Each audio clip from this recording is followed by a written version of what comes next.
Au cap de 700 ans, le laurier reverdira. C'était la prédiction du dernier cathare brûlé vif à Villerouge, Termenès, en 1321.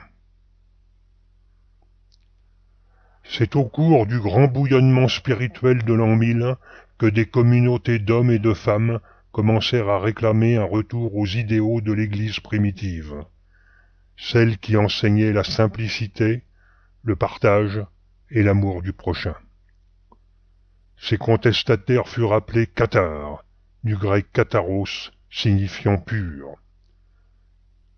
Comprenant le danger, les oligarques de l'époque les qualifièrent d'hérétiques. Les bûchers de l'intolérance firent leur apparition. On commença à brûler en Angleterre, en Rhénanie, en Lombardie, en Champagne, en Bourgogne, en Aquitaine. Partout, sauf dans le sud-ouest de la France, en pays occitan, où les gens du peuple les appelaient les bons hommes et les bonnes dames. Dans ces régions, les seigneurs locaux les toléraient et les protégeaient. Pendant plusieurs générations, les maisons des communautés cathares se multiplièrent.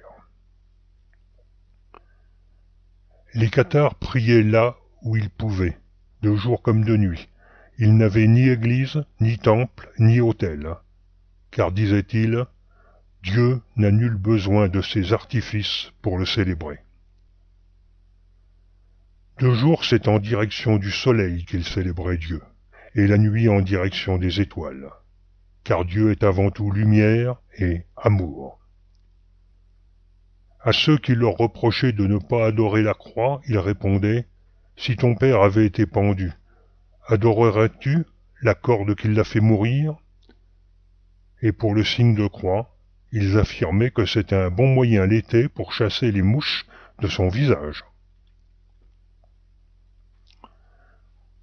Le catharisme était une religion fondée sur la révélation d'un Christ envoyé sur terre pour transmettre un message, et non pas pour racheter les péchés des hommes.